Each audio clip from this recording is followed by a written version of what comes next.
The last time I saw Eva, she opened the door to her home dressed in nothing but a blouse and an apron so short it exposed her vagina. Although small, I felt as though she towered above me, her eyes flickering as if catching the view through train windows. She sat me down and handed me my legacy in the shape of a cereal bowl full of cigarettes.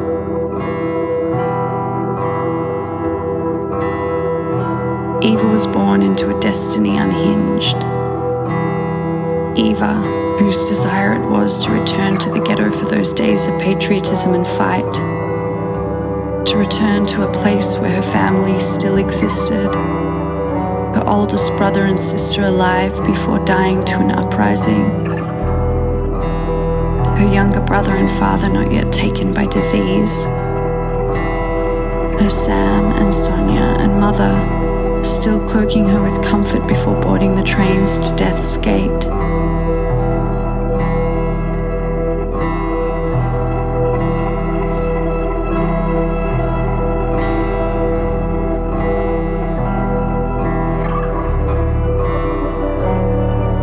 For all of the stories of those who rose above it, who fought it and reclaimed their lives, there are stories of those who were broken. Eva, the old woman. Eva, the kind aunt. Eva, the obsessive collector. Eva, the actress. Eva, the survivor. Eva, the receiver of shock therapy. Eva, the maniac.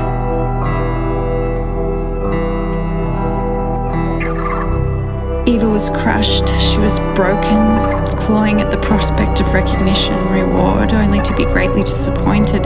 You see, there is no Hollywood filter that lays atop of death. You can't point a camera at the stench of rotting corpses and smoke bellowing out of Auschwitz chimneys.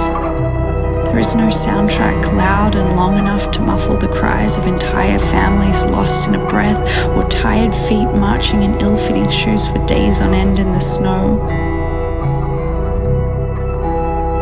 And whose plan was it? Whose devil's dice did she roll? What did she give that German soldier on that gravel road just to save her life? Who did she let inside her?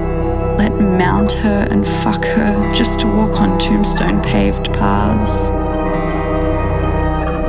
I was too young to understand, too comfortable, too unaware of what it meant to be part of a time that wasn't filled with the sweet smell of eucalyptus and caramel-flavoured ice creams with chlorine always coating my healthy body. My mother told me of a fragile woman obsessed with order so to contradict what volcano existed in her mind. My mother told me that her truth was only present in her psychosis, when she had no body to hold her and conscious thought to tame her midnight cries.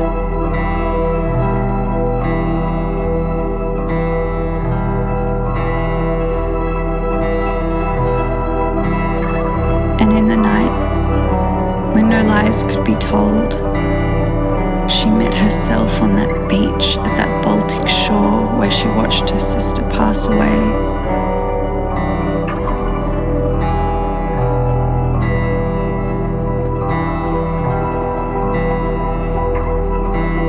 In amongst the dead and dying, crying out, "I'm still alive, I'm still alive."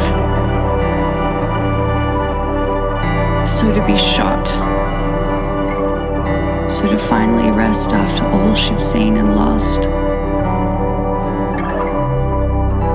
But every time this mantra attempted to pass through her lips, "Noch am Leben, noch am Leben," she felt the echoes from the shots vibrate through her sister's body just to protect her.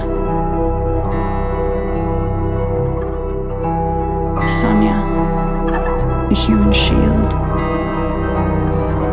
Sonia, the newlywed.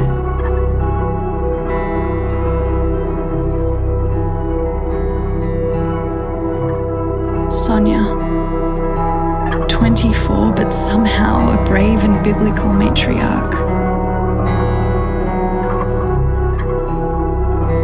Sonia, taking the bullets for her younger sister, just as I would for mine.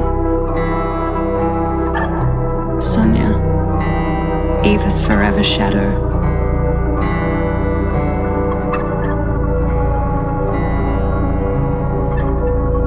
Some moments are just immortal.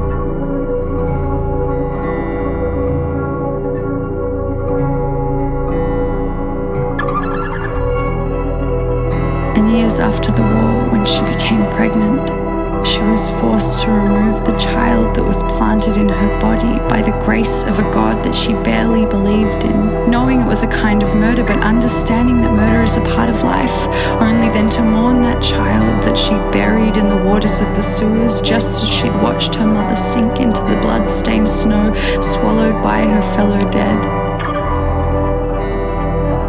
Towards the end of her life, she slept alone in an asylum. As the memories she so feverishly attempted to suffocate descended on her failing body, she became tiny. She started old and became younger. She attacked those who loved her and loved those who attacked her.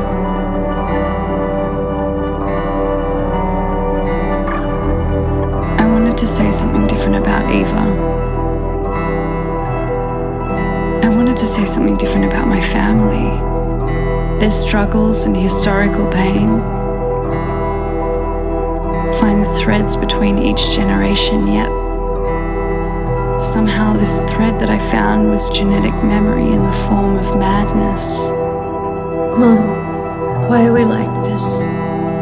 It's our legacy.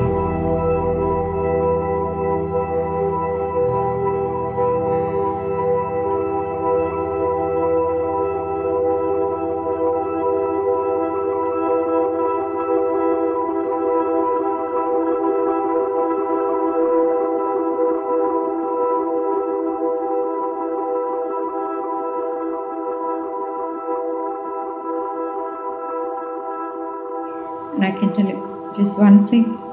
I turned my whole attention to my sister. That girl, she was 24. She tried so hard not to die.